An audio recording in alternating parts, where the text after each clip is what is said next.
How we doing, guys? This is another episode of Watercraft Journal in Real Life, IRL. I am the host of the Watercraft Journal, IRL. I am the editor-in-chief of the Watercraft Journal magazine. I am the creator of the Watercraft Journal magazine. I am all that is Watercraft Journal, the magazine. My name is Kevin Shaw. Thanks for tuning in. I'm tired. I just want to say hi, and then we're going to tune out. All right, on to season. All right.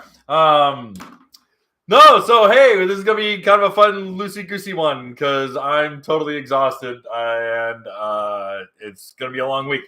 So I want to welcome everyone for tuning in. This one's gonna be just kind of an easy going one. As you can see, I've laid out a lot of the prizes for tonight because all things are going to hell. The only entrance to get any of these prizes are going to be questions and or comments that I find interesting or compelling that are provided via Super Chat. You must provide a Super Chat because it's going to cost me to ship these things, and now the cost of gas is going up to $8 a gallon because people continue to vote for idiots. So, thank you. You don't like it, I don't care. All right. So, all right. So a little bit of news, just to kind of let people come in and get mad at my initial joke because Kevin's talking about politics again. Boo-hoo-hoo. The shootout video was supposed to be live on Friday.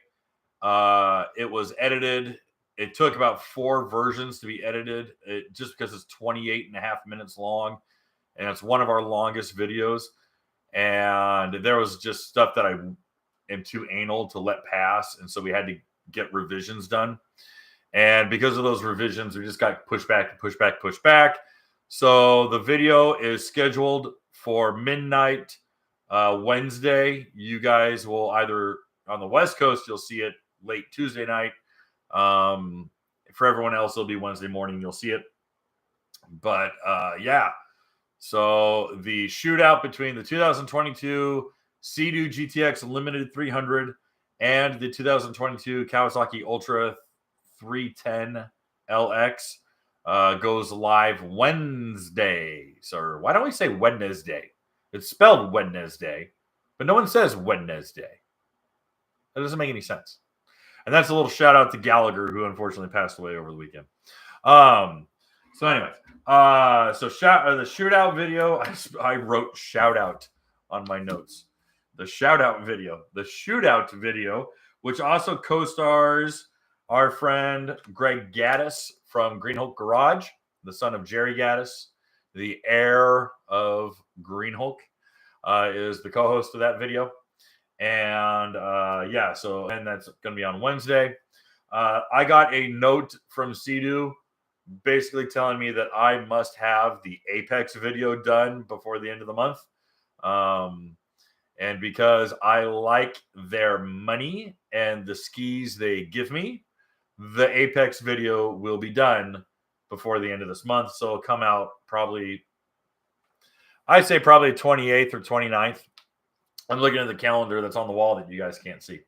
But yeah, it'll be there.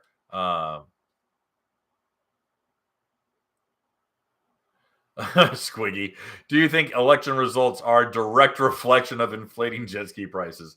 Not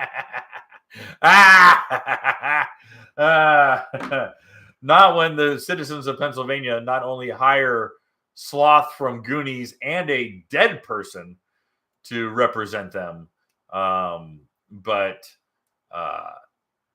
you know what? I don't even want to get into it. It's awful. I wasn't expecting the tidal wave that people were anticipating. I was not expecting the red tsunami because I believe that the machine is still in place, and clearly I am correct. Let that be a lesson to you. Kevin is always correct. So yes, Squiggy, you can have the Yamaha G1 old school Wave Blaster that shirt is yours. It is an XL. That is the only size I have. So if you are a double XL, it's going to look silly on you. Email me your mailing address, and it is yours. All right, so Apex video will be done by the end of the month. I'm marking off my I'm going down the list of notes. He'll tell people it's a Cowie. It's for me. That's funny. All right. So I was in Alabama all this weekend, and I got to go back tomorrow. Today was the kids had a recital at church, and so under no circumstances was I not allowed to be there. Because I like being married. I like half of my stuff. So actually more than that. But yeah, so I was in Alabama this whole weekend, doing recording video for the car magazine, and we was shorts and t-shirts, and we were in flip-flops and doing all this kind of stuff. And then Saturday morning, the temperature dropped into the ground, and it is cold as balls right now, and it's literally like 38 degrees outside here in Tennessee, and that kind of put the kibosh on a couple rides that we were going to do, because this week was like in the 70s. It was 77 degrees on Tuesday, and this is what tonight's whole story is about. But anyway, so yeah, I've been catching up on email, and I've been catching up on stuff just because I've been out of the office for 3 days, or 2 days. So anyways, oh yeah, cold. But all of that is to say that, boy, Tim's not wasting any time. Okay, dude, I get it. Johnny on the spot here. So anyways, I was glad to have you in Alabama. Yeah, I was in Athens. In fact, I'm going back to Athens. I did not know that Athens had a Freddys.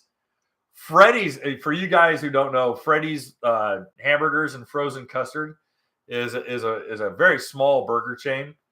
But for a California guy, it's the closest you're going to get to a double-double. It's not identical. I'm not saying it's identical. But as far as actual fresh, real food, fresh tomatoes, white onion, lettuce, smash style burgers and sauce. No, not Athens, Greece. Athens, Alabama. By the way, the South is full of Mediterranean city names like Memphis, Egypt. Auburn has dude.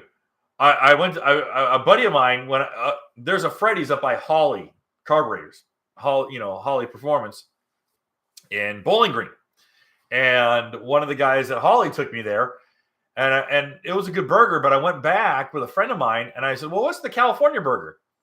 And the guy's like, "Well, there's a burger chain in California called In and Out." I'm like, "I am very familiar with In and Out. I grew up in California." He's like, "Oh, well, our burger tastes the California burger tastes just like it." I'm like, whatever. Got it. And I was like, this tastes just like In and Out. And they got better fries, and plus they have really good frozen custard ice cream. And so for you guys who are in the South who haven't checked it out, you got to go to Freddys. Freddys rocks. And so anyways, I was in Athens and doing stuff with the car magazine, and went to Freddys last night. Got home late last night, crawled into bed because it was cold. I'm still wiped out. I gotta go back. Anyway. Yeah, Steak and Shake is not. Steak and Shake is not. Ice cream is super inferior. But thank you for the point. But yeah, Steak and Shake is really inferior. Burgers are okay, and I tried to dress a burger like a double-double, but no, Freddys is pretty stinking close. So anyways, super off topic, guys. Sorry about that. You guys are like, I don't give a damn about these burger chains. Anyways. Wait a minute. Is Billy here? Billy's not here. Don't say hi to Billy when Billy's not here. You can't. That's a false Billy. You can't false. It's like a false flag. You can't false Billy. Don't say that. Paul. Ooh, you false Billy. All right. Anyway, what the hell's going on? Anyways, so a couple of people hit me up. Last couple weeks, a bunch of people hit me up separately asking about, are you going to do any more rides? And Shake Shack. Yeah, you know what? I've had the Shake Shack burger. I had it in Florida, and it was after a long day of driving. And it was like a $14 burger. And I'm like, dude, at $14, this thing freaking better blow the lid off the top of my head. And it really did not. And so, I don't know. It's like Five Guys. I like Five Guys. Five Guys is good, but it's a $10 burger. And you're like, what the crap? You know, $10 for a burger? What the, that's a lot of money, dude. So, yeah, it's just a little tough. I won't eat Five Guys. Interesting. Ooh, David, you're going to get me to derail big time. Damn it, David, that's a good one. And yes, you are correct. You're correct. Yeah, David, you're correct. I agree 100%. All right, David Super Chat. Screw this. David, what do you want for your prize? I have a extra large slippery tank top. I have a Manitou tumbler. Listen to that freshness. It's insulated. It's made from Yeti. It's a Yeti. It's a Yeti cup with Manitou on it. I've got a phone case. It's a waterproof phone case. You can put your phone in it, and it'll be waterproof. I've got an unlimited handlebar pad. I got a Manitou dry bag. Makes for a terrible sock puppet. Tumbler. David gets tumbler. David, email me your mailing address. David gets the tumbler. Oh, crap. Oh, no. I was being funny and I broke it. Oh, no. Oh, I broke it. I broke the stupid thingy off. Did it fall in there? I broke the little black tabs that keep the slider on. Or did I? Dude. No, I didn't. No, I didn't. It's magnetic. It is magnetic. I can pop it off. It's a magnet. And watch. It's on there crooked. You just straighten it out. Diesel, thank you for that. Good. David, you still get the Yeti. Wow. That is funny. I had no idea it was magnetic. That's rad. Now I want it. I don't drink coffee, so that's what most of these people use these things for. All right. I just turned it around so Yeti is facing the right direction. Okay. David still gets the tumbler. Okay. All right. Whataburger does not beat all of them, but Whataburger is fantastic. And we got a Whataburger by us finally, and they're building another one. We're all going to talk about eating fast food till we're fat and dead. Boy. All right. What was I talking about?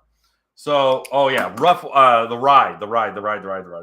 Okay. So, a bunch of people were asking me about doing a ride. And I really wasn't in the mood to do a ride. But then I have the Cowie. I'm moving this over, guys. I have the Cowie for not very much longer. And there's all right, Davey. Davey wrote, good. Oh, I got 2 emails from David. Okay, good. Oh, he's in Montgomery. He's from Greenbow, Alabama. So I reached out to a couple guys and asked about different routes, and we're gonna do kind of a redemption ride. And the redemption ride is still up in the air. It's not totally finalized yet, especially because we were going to have a different date. It was actually going to December. And then, well, let me back up. I don't want to let the cat out of the bag too soon. But let's talk about the ride. So the ride was going to be, want to make sure I get that right. Gulf Shore in Alabama. Yeah, I want to make sure this is right. To Shell Island and Panama City Beach. So it was Gulf Shores to Panama City Beach, Shell Island, and back. We were going to do intercoastal and offshore. But here's the thing. Because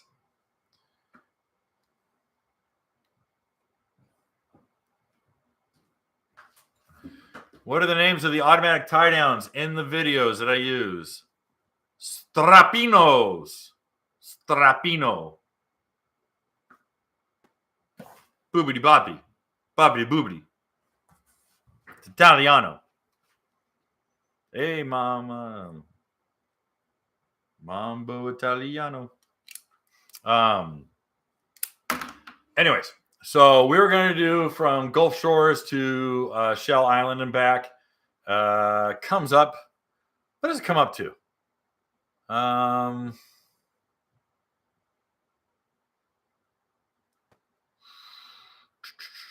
many miles was it? It was going to be like 180 miles. Is that right? Or was it 200?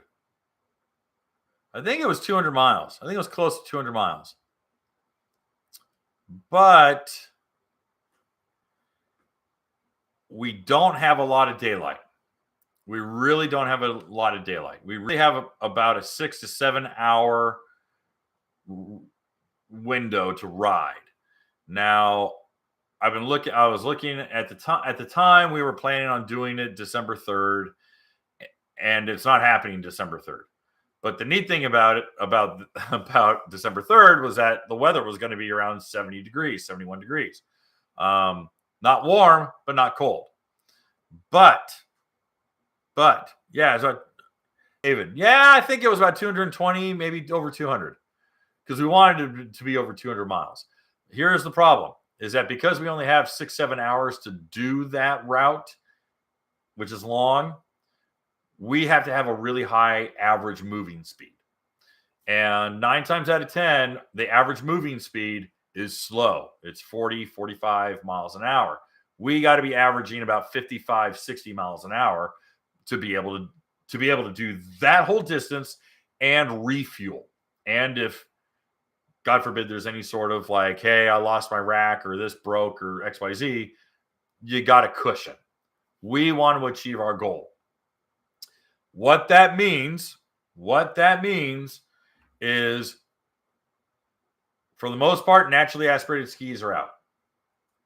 For the most part, unless you've got a built naturally aspirated ski that can click off 65 miles an hour steadily, and you can ride at that speed, you're going to get left behind.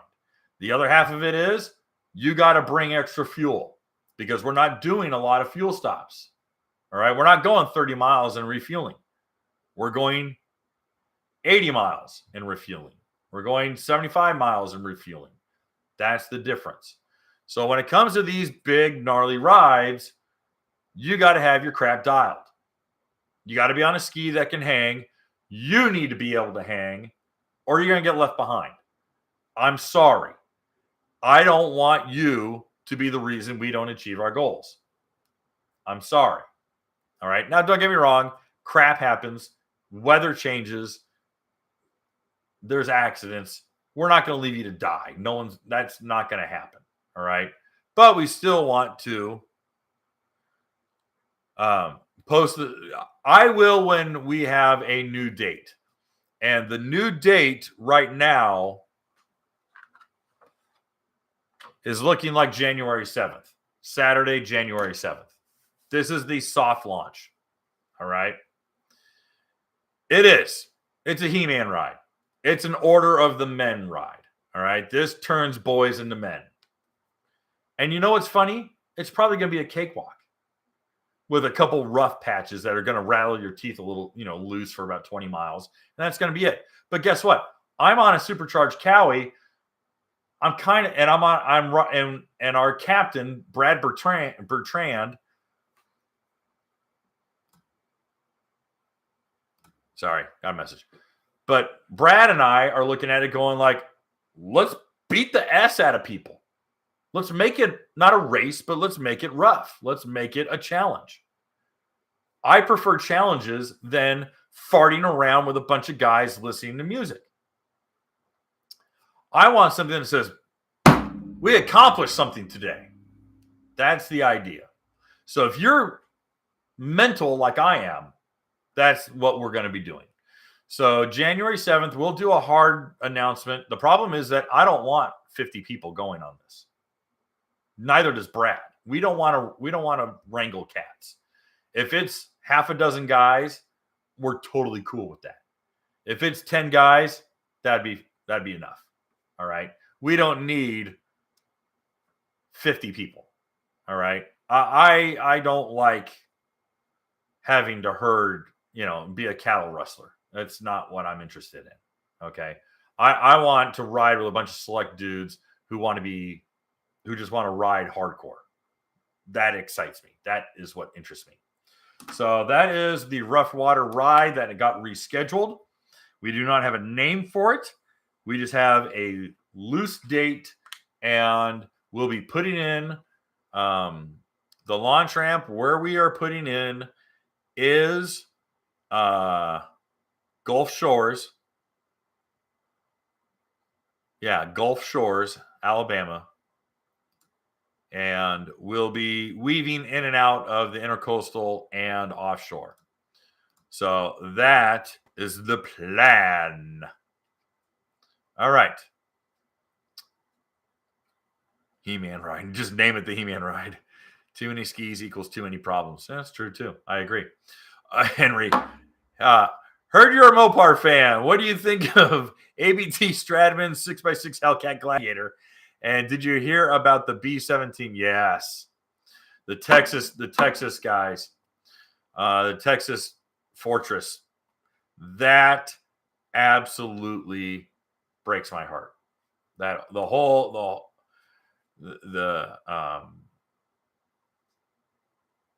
B-17 crew and the pilot of the single seater, they're all gone.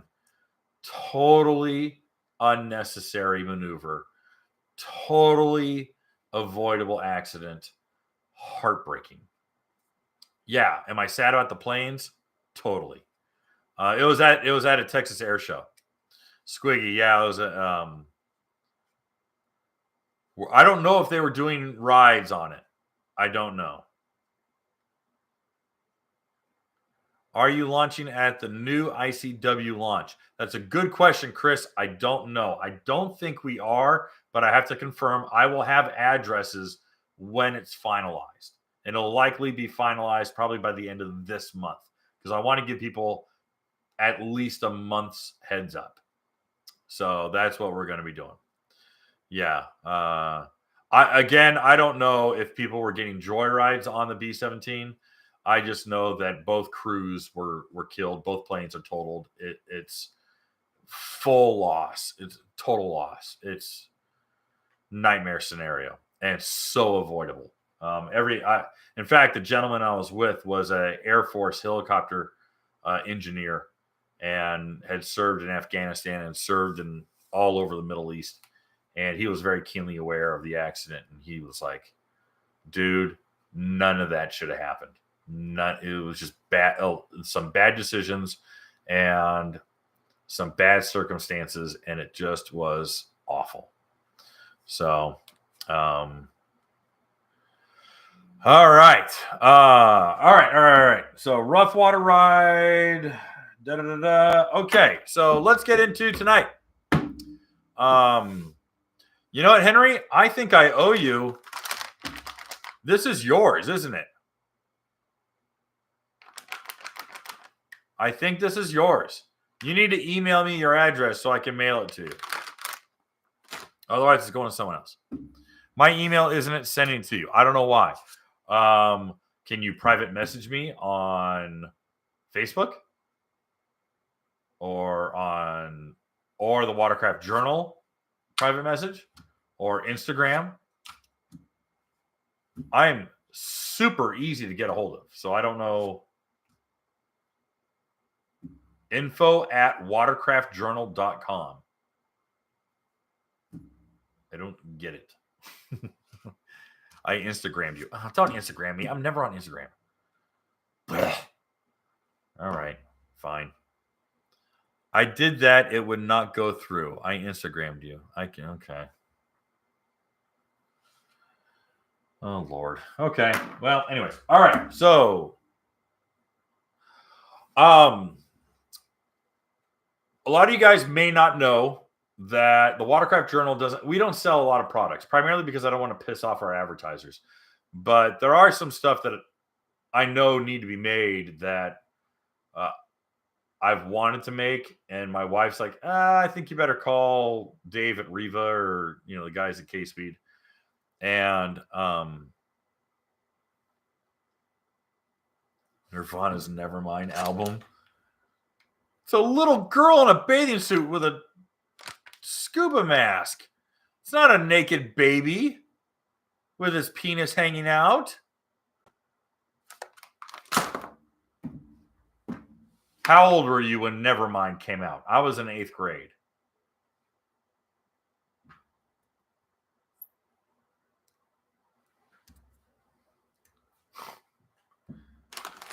Let's see, 8th grade. That was 90.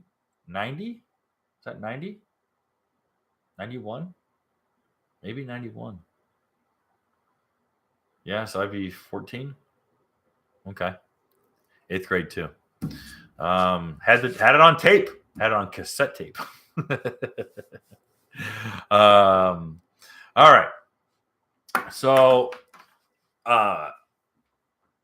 what products we typically sell are like, the hoodies, because now it's cold as balls. So buy a hoodie. Buy a hoodie. Buy a hoodie. Prefer CD. Nice. So, yeah, sell t-shirts, sell stuff like that. But we do sell the auxiliary fuel system kit. All right, which is a marine grade 12-gallon tank that you can buy at, you can buy at retail for $120, $110 at I don't know, Academy Sports, West Marine, any one of these things. It's with a vented gas cap, and it's got a fuel gauge and a pickup. And then I partnered with Cool PWC Stuff, Bob Chamberlain and Cool PWC Stuff, and they make our rack that perfectly fits it, so it doesn't wiggle. It's actually kind of tight. It presses in. And we do sell the red jerseys, which, by the way, you guys apparently don't. We sold out of the blue jerseys like that. Red jerseys got tons in stock. So maybe I need to lower the price for like Black Friday or something. So, okay.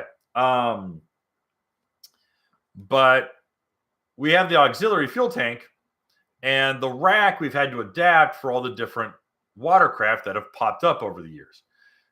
We had one that just had 4 adjustable feet. You just adjusted them as is, and that worked. And then the Sea-Doos came out, and we used the link attachments. But the problem is that because of the way that the gas tank for all Sea-Doos are vented, our auxiliary fuel system will not work for them. It does not work. And I've done so many videos on explaining why it won't work. And people go, I bought it for Tito. Why won't work for Tito? And I'm like, do you know what a closed loop ventilation system is? And they go, no. I go, here's a video. I don't watch video. Just tell me.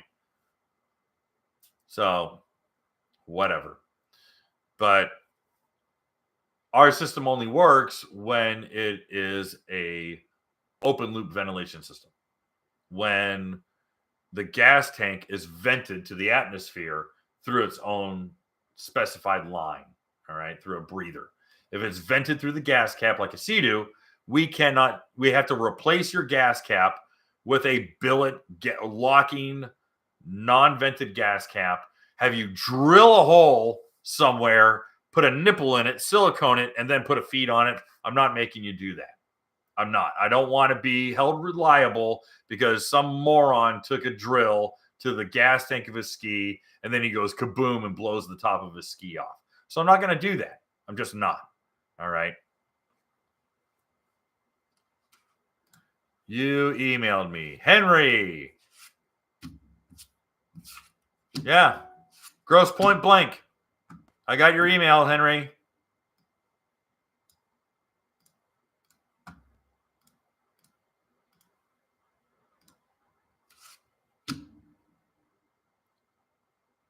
I don't have yellow. We don't have any blue ones. We only have red. We sold out of the blue and then we went to red. Sorry. Henry. Okay. Henry's getting his prize after a month. Cool. All right. So I got the gas tank and and the tank is very basic. I designed it for a 60-year-old woman in the Middle Tennessee Club to be able to install on her Yamaha FXHO. And she can do it. So when Kevin had a tough week, I don't have a tough week. I'm always this crabby. Imagine being my kids. But this is me normal. Or as normal as I get. So anyhow,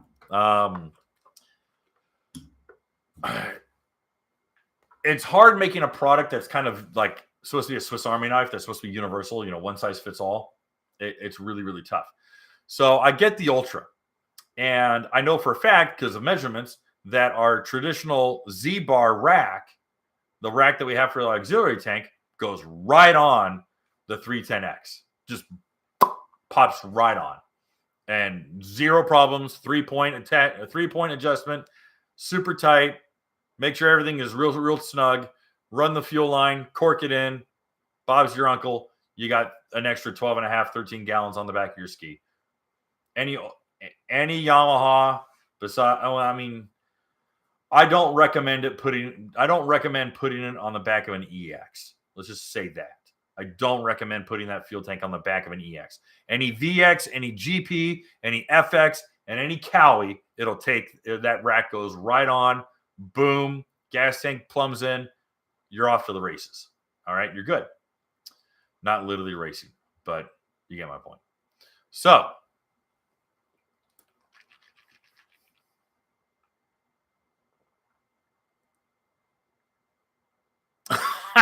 Scoob, that's funny.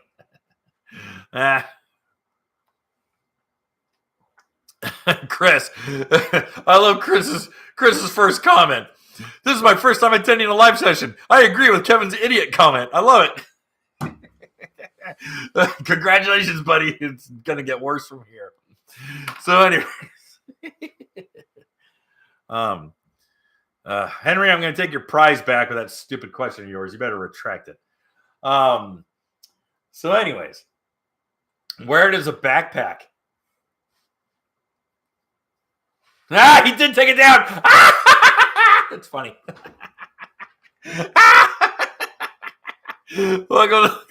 I know it's meant to be a joke, and me busting your chops is a joke too. That's pretty funny. All right.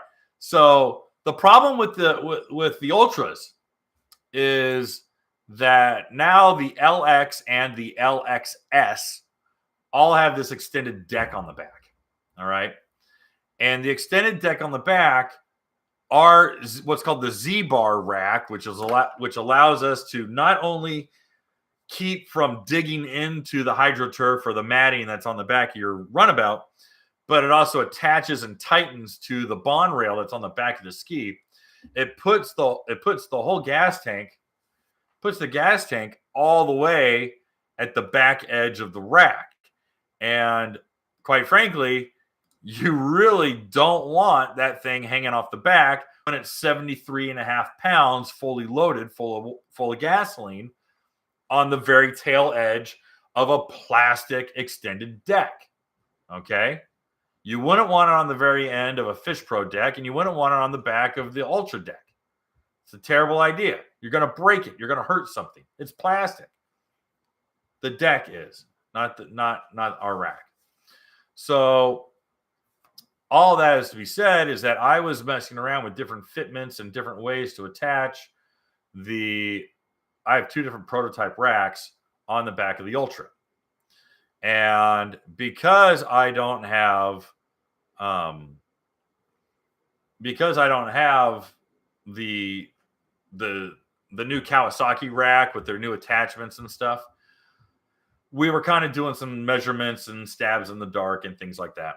And I took the rack out that had the 4 adjustable feet and the Sea-Doo link, and I tightened them all down. So I had basically 6 points of not attachment, but 6 points of contact.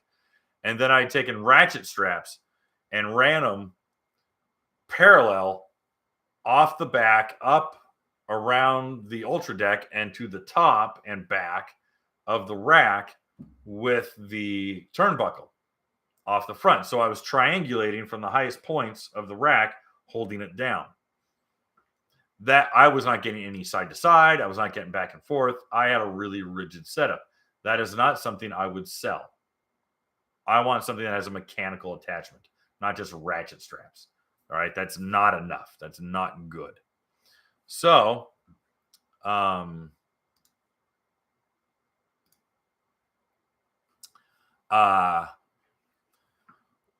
what we ended up doing, or what I ended up doing, was that I'm like, okay, well, listen, I want to make sure that everything works mechanically. I want to make sure that I'm able to go out there, that the system works. And I was not really afraid that my fuel system wouldn't work. But I also wanted, because I knew this ride was coming up, I also wanted to know what my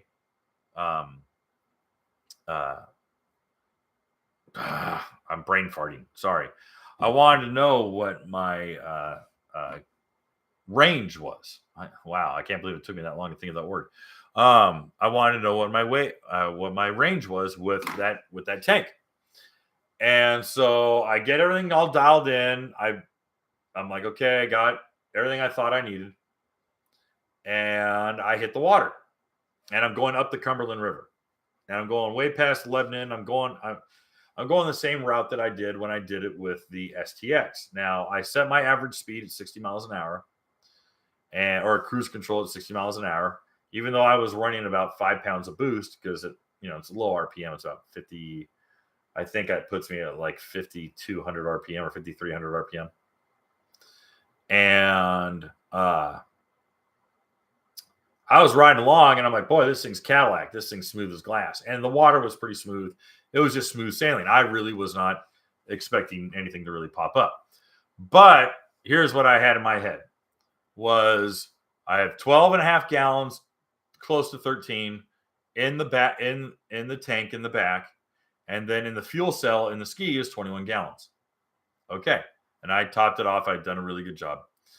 And yes, Chris, demonstrably more,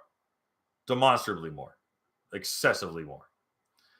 And in my head, I said to myself, I'm going to ride until the first fuel bar drops on the Cali. And and it's got 9 segments. So I was like, all right, that's what I'm going to do. All right. That's what, because that puts me, because it's a 21 gallon tank. I know they said 21.1, but let's just call it 21. It's a 21 gallon tank. I was like, all right, listen, It's going to be about 2.25, 2.5 gallons a bar on average. I'm going to ride until the first bar goes down. I'm going to turn right around. I'll have plenty of fuel to get back. Easy enough. So I keep riding, and I start passing markers that I'm like, on the river that I've gone pretty far on that river, that I'm like, I think I'm going too far. But I kept looking at the gas gauge. Gas gauge was still topped off. It was totally full. And I'm looking at my tank. My tank has ran empty by this time. It's been over an hour. Or it's been almost 2 hours. And I'm like, okay, I'm going pretty damn far. And so I keep riding, and I don't know why, but I kept ignoring that little quiet voice in my head. And I was like, I probably need to stop and turn around. And I kept clicking, and I knew I had gone close to 90 miles. I had gone about 80 miles, excuse me. I'd gone about 80 miles upriver. And I'm like, you need to stop. And right about that time that I'm like, I need to stop, the bar goes down. I was like, well, perfect. So I stop, and I go to idle, and I check in with my wife. I had a signal. I checked in. I said, hey, halfway point, turning around. Wife's like, wow, you went a little further than I thought you were going to go. I said, yeah, I'm just checking the tank.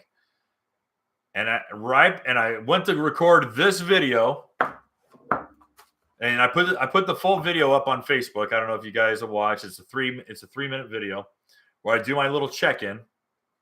Saying, oh, this is what I'm doing, blah, blah, blah, blah, blah. And as I'm about to start going, and I didn't kill the engine, because stopping and starting the engine burns more gas than idling. And before I finished recording the video, the fuel gauge dropped a second bar. And I was like, wait a minute. That's not right. And so I turned off the camera, and I started going, and I started heading back. And I dropped my mile an hour down to 45 miles an hour. I'm like, okay, I got to get out of the boost. And because suddenly I'm like, okay, well, I'm down 3 gallons, almost 4 gallons, way more than I was expecting to. And I'm going, and the bar drops another. And I was like, whoa, what's going on? I'm almost at half a tank. I'm like, holy shit, what's happening? I don't mean to swear, I'm sorry. But I was like, oh, crap, I'm in trouble. Because now I don't have enough fuel to get back. I hadn't calculated for this. And so I immediately pull my phone out, and thankfully the LX has the US port, and I got it plugged in. I got a full charge. I had a pretty good signal, and I go, marinas near me.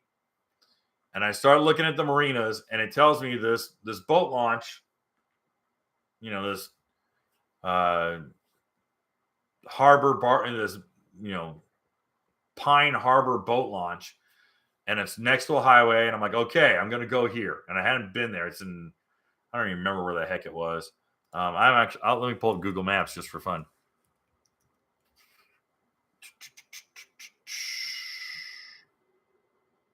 So I'm riding back, and I'm cruising. I'm like, okay, I think I pushed my luck. And the other things, this is when hindsight starts kicking in strong. I was like, okay, well, what did I do wrong, or what did I do differently from testing? What did I not do this time that I normally do? Pine Cove. Pine Cove. I just found it.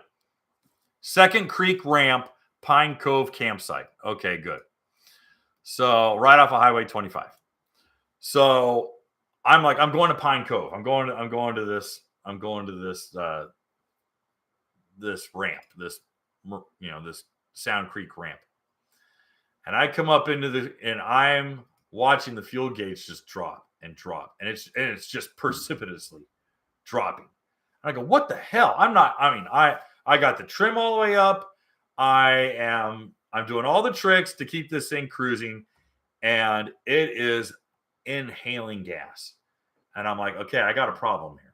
I got a severe problem. I get to this launch ramp, and it is the most isolated mud creek. The water has ran out. It's all mud. The ski gets the cooling system full of mud. It starts to get the overheat signal. I kill the engine. I jump off. I sink to my crotch in mud, and I'm trying to push the ski towards the ramp. I'm out of gas. My phone signal's gone, and I'm boned. I'm like, oh, okay, this is trouble. I'm gonna have to get on the highway and flag someone down.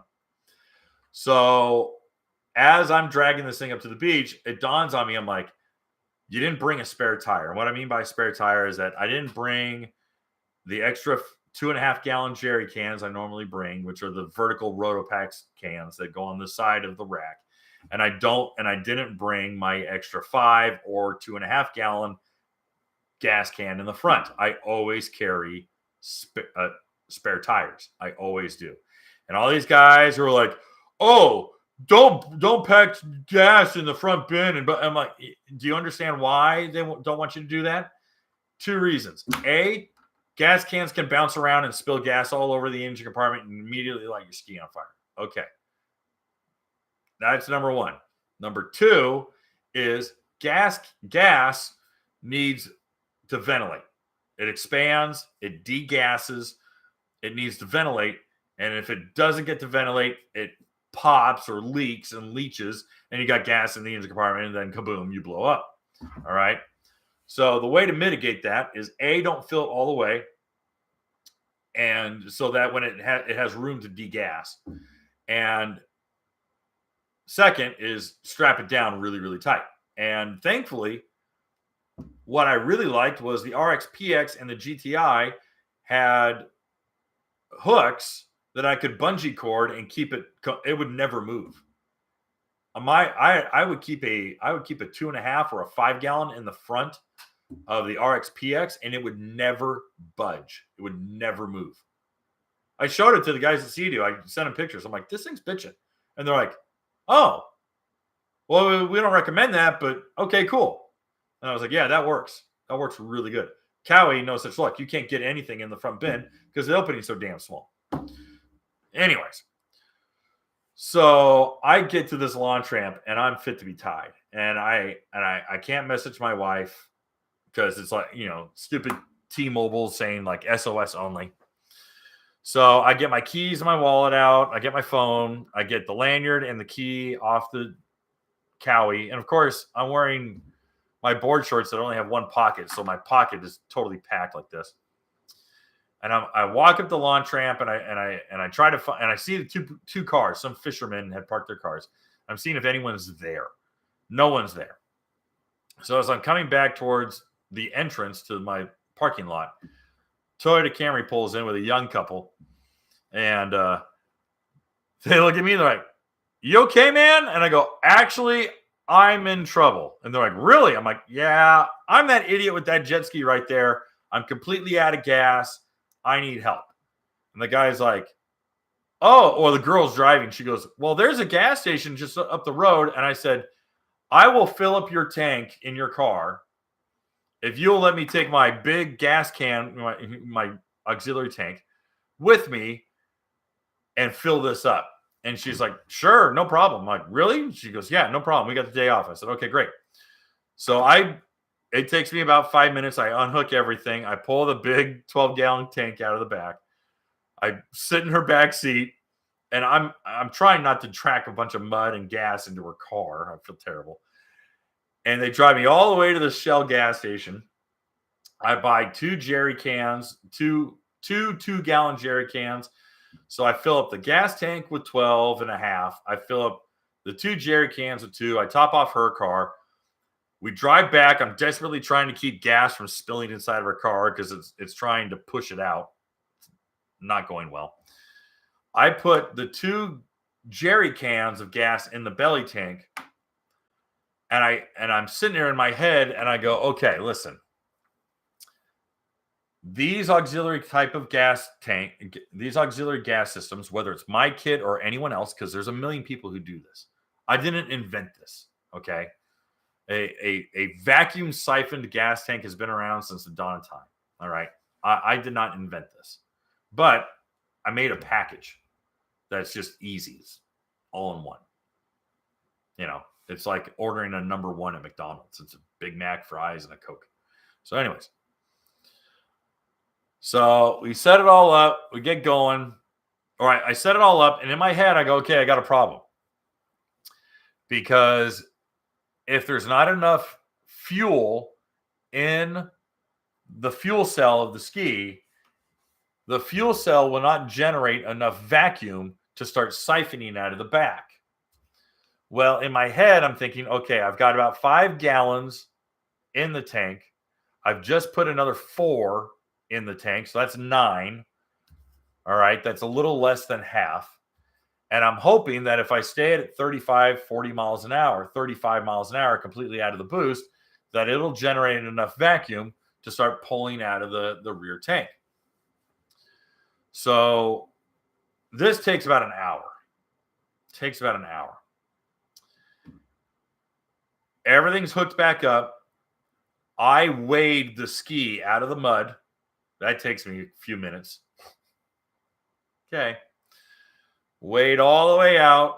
I hop on the ski. Starts to idle. But I'm watching the pisser on the side, the water circulation pisser. And I'm not seeing anything. And I romp the gas a couple times pretty hard. Whoop! And it literally pushes some muddy water out. And then it's a nice clear stream of water going out. I put my hand down. It's nice and warm. There's no engine temperature light. Everything's running great. I run out of the creek. I get back onto the Cumberland River. And I start heading home about 35, 40 miles an hour. I immediately get on and I text my wife. And I go, listen, I'm in an emergency situation. This is the pin. You're tracking me on GPS. This is where I'm at. I might be having a fuel problem.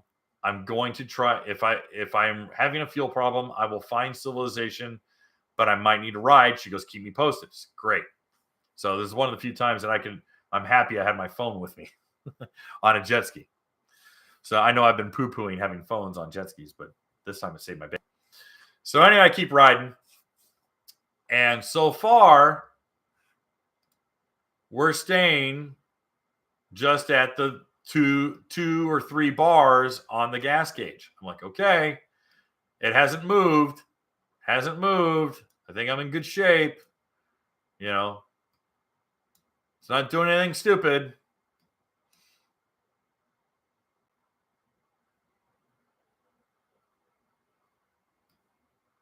No, that's not it.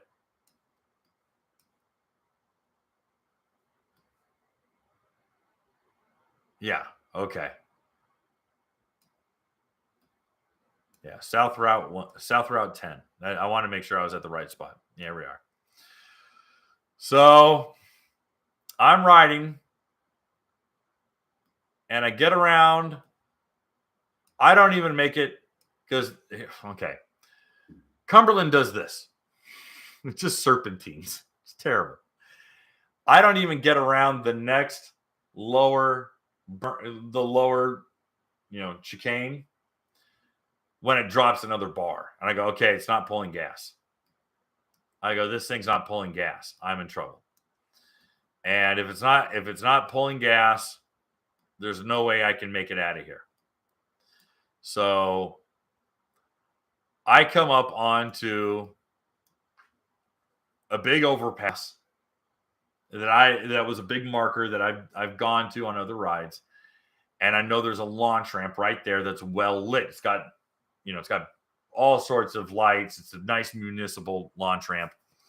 And as I'm coming up under the bridge and I look at the launch ramp, I see 2 boats, the parking lot's full of trucks, and there's people sitting there fishing off the dock. And I go, okay, I got civilization. I got a safe place to go.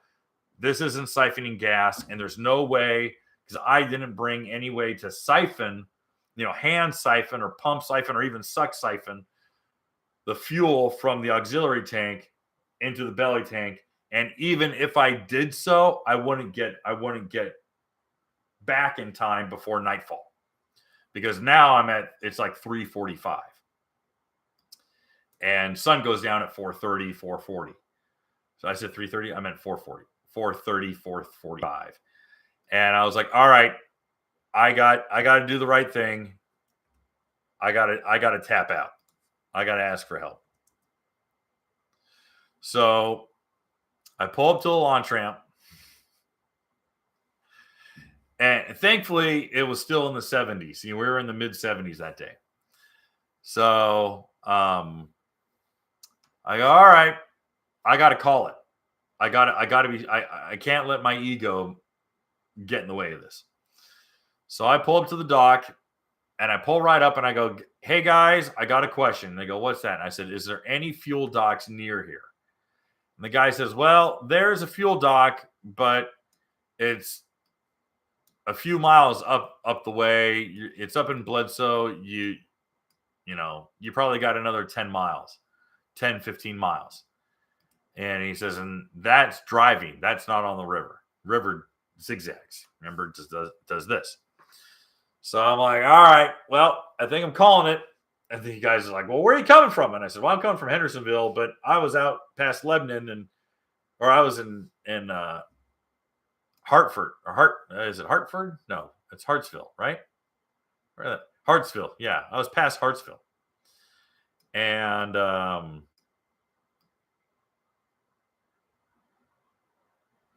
yeah, I didn't get that far. What's funny is that if I kept going straight, I might have been able to actually refuel on the water. I'm looking at the map right now. Could have gone to Carthage. All right. Well, good to know.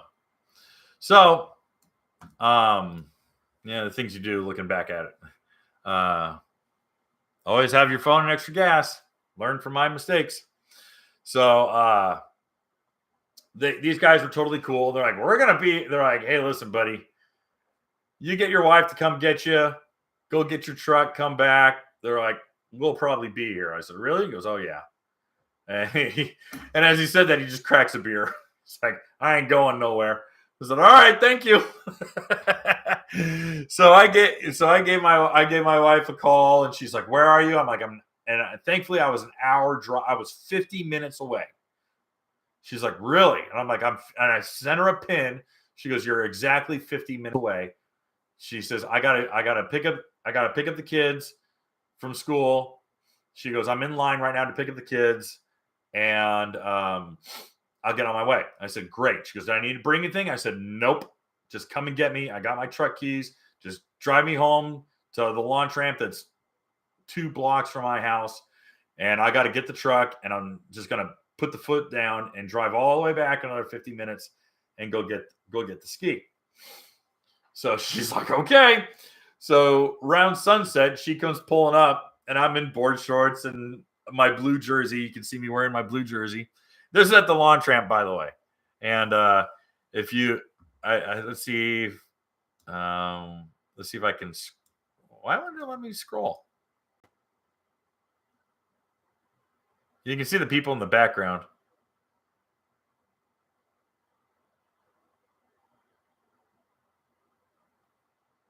There they are.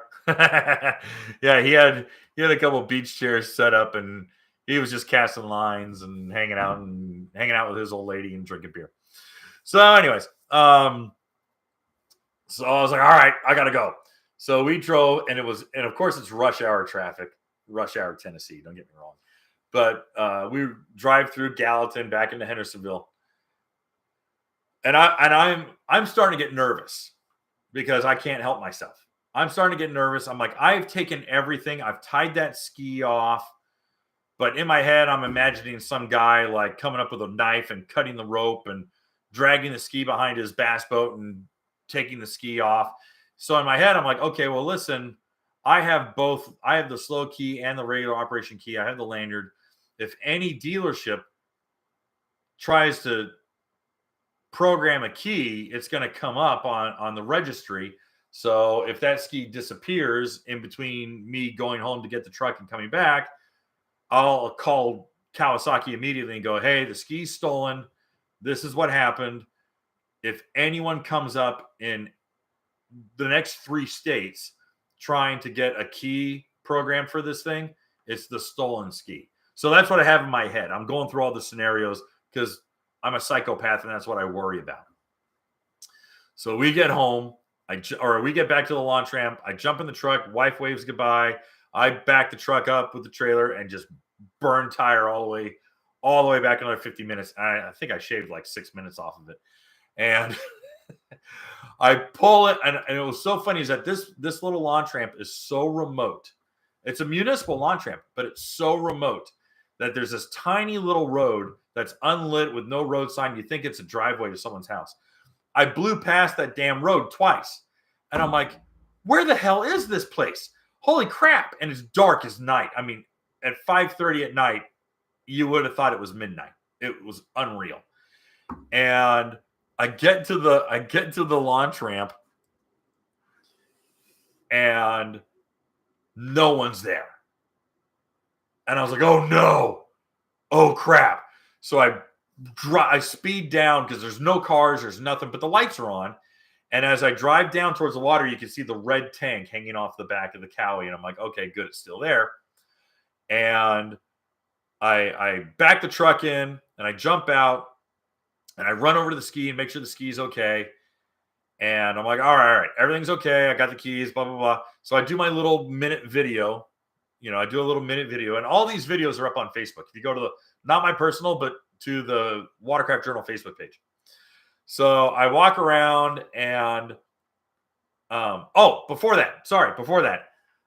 So I'm about to untie everything and stuff. And this old beat up truck pulls by and the guy goes, hey buddy, he goes, just dropped my wife off. He goes, I just wanted to let you know I didn't leave you hanging. And it was the guy who had been drinking beer all day. I'm like, you shouldn't be driving, bro. But turns out he lives like a block away. And he goes, I saw you drive. He goes, I saw you pull in. And I was like, oh crap, I got to let him know I didn't leave him.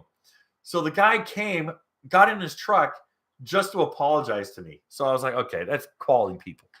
Then that's when I did my little video and I'm like, okay, hey, listen, let's go get the ski back on the trailer and go home. And this video is kind of fun because, well, if you ever want to know, here, I'll rewind this. If you ever wanted to know if the Kawasaki visibility lights cast a beam, they really don't. Yeah. The visibility lights on the front of the Kawasaki do not cast a beam at all. They do not throw any sort of beam. And but yeah, I pulled it up onto the trailer. There's the truck. Truck and trailer, pulled it on, tied it all off, got all dialed in, got home. So the people in Tennessee can drive with beer, Kevin. It's just whiskey that gets them drunk. It's pretty funny, Squeaky. That makes me laugh. I made popcorn. More stories of Kevin screwing up. That's fun. So anyways, but yeah, I had blown through. I haven't refilled the tank, so I can't subtract. I can't do the subtraction and see how much total fuel I went through. I literally haven't done it. I know that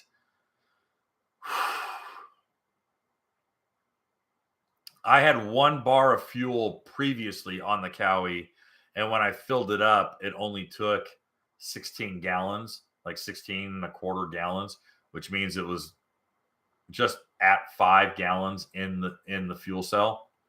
And I had more fuel in there because of the jerry cans I put in. So I would estimate that I had about 7 gallons in the fuel tank or in the fuel cell. So if you subtract, and of course I added those 4 in there, and I'm probably certain I burned 1 or 2 of those.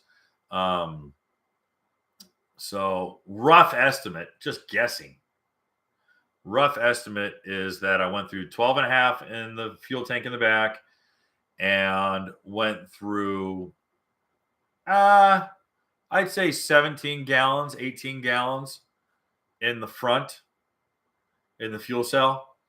And that put me at, I would say, just around, that put me right around 105, 110 miles at 60 miles an hour out, and about 35 miles an hour for the few miles that I ran back. I can calculate all that and I can put it up in the I can let me calculate all that stuff for you guys this week, and I'll put it in the community posts on the YouTube channel, just so that you guys can kind of see my arithmetic on that.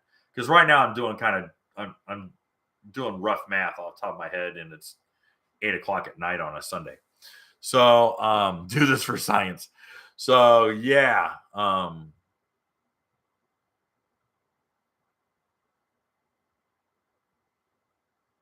No, broski.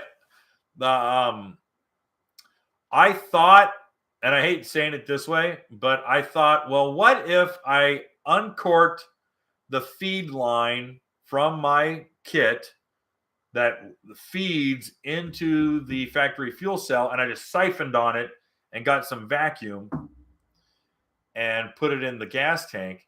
Here was the problem. The fuel line is cut not long enough to reach the top of the filler neck, and I can't undo the fuel pickup and get in there.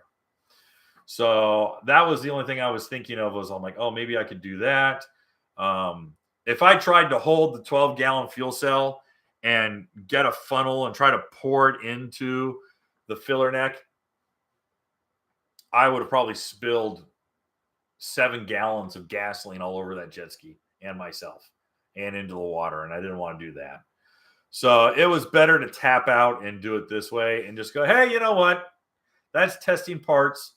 That's part of the deal, you know. And I laughed because I'm like, okay, so I screwed up or I failed. All right. That's how you get better. That's how you make something right.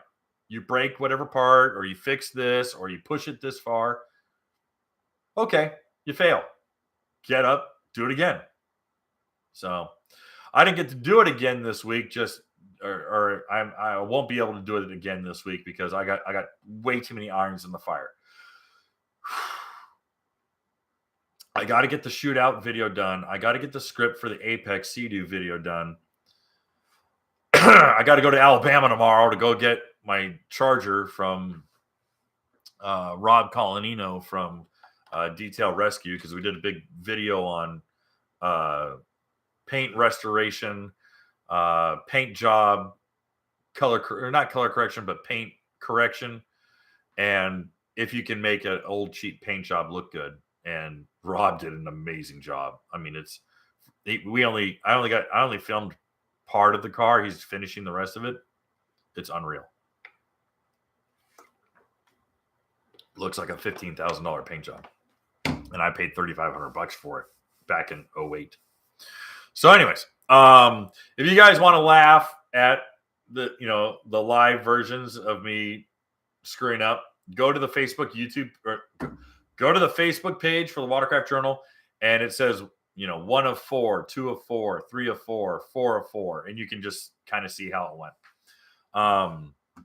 But that is the story for now.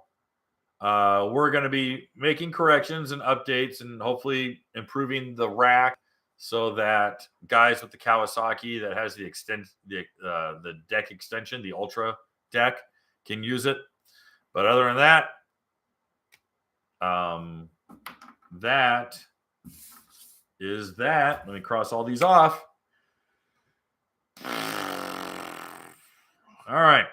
I didn't see any more super chats. So when super chats come in and they're good question super chats, it'll qualify you to win a prize. Otherwise, regular questions. Question from Henry.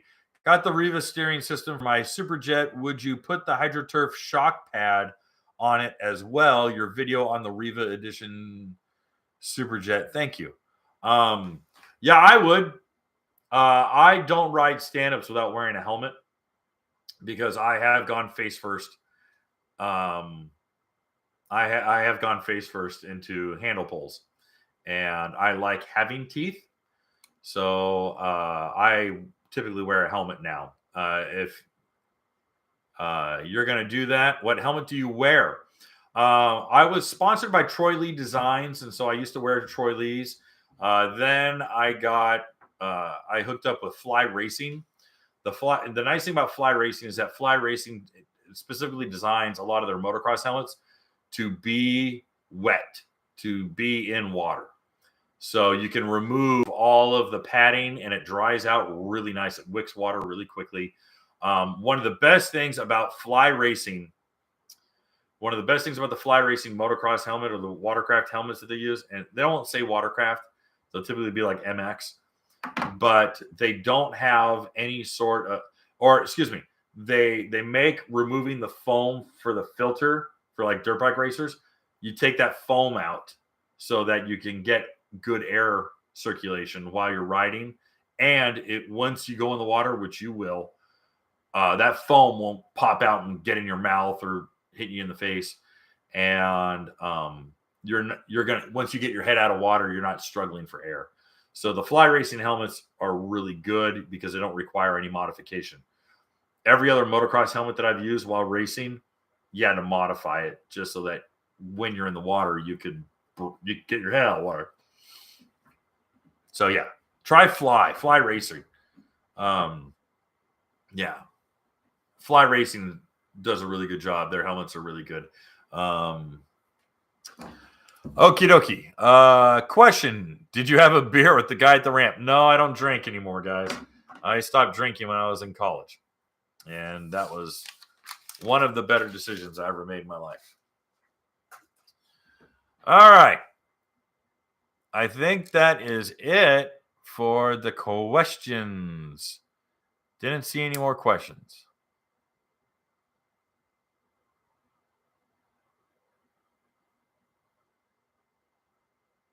Oh, to Chris's, okay, to Chris. Chris had a good super chat, and Chris deserves a prize for his super chat. Chris writes, does the new 2022-23 Kawasaki Ultra 310 burn significantly more fuel compared to the Yamaha FX SVHO at cruising speed, 45 miles an hour? If so, how much more? I would say about a mile per, let's see, we averaged 50 miles an hour when we did our cold weather ride with a Ultra 310. He was getting about 4.6 to 4.8 miles per gallon. The Sea-Doos were doing a little bit better. The Yamahas did the best. The Yamahas were averaging over 6.25 miles per gallon. So the Cowie was just extraordinarily worse. And that is, again, because the ski has so much more drag. You know, there's so much more hull under the waterline. It just has a lot more drag. So, yeah. Chris, you deserve a prize. Let's get Chris a prize. What do you want, Chrissy? Chris, I have 2 Manitou products. I got a Manitou trucker cap. If you want a Manitou cap, I have a Manitou dry bag. Good for all of the needful things that you must bring with you on a watercraft that you don't want to get wet, like an extra pair of underwear or socks or your tampons. We have an unlimited handlebar pad. We have an extra large slippery tank top. And if it's a really good super chat, which that one wasn't, we have some other bigger prizes.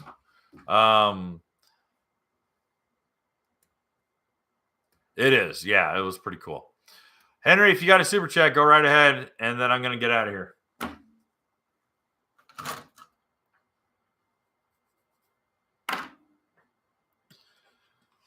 You have 5 seconds to comply.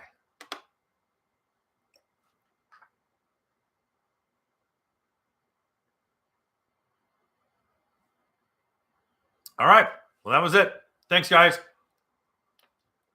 I'm being snarky. It's like, well. All right. Well, guys, thanks again for tuning in. This was meant to be kind of fun and easygoing, kind of lighthearted. Again, we have the Cowie versus Sea-Doo shootout with Green Hulk coming up on Wednesday. And then end of the month will be the Sea-Doo Apex, which is basically going to be like, it's an RXPX with a good handlebar setup that works. Wait till the handlebar setup comes out as a accessory for Sea-Doos next year. Don't spend $24,000 on this unless you have to have it. And if you have to have it, then don't listen to me. Go out and get it. But otherwise, there you go. All right, guys. Thanks again. We'll talk soon. Have a good night.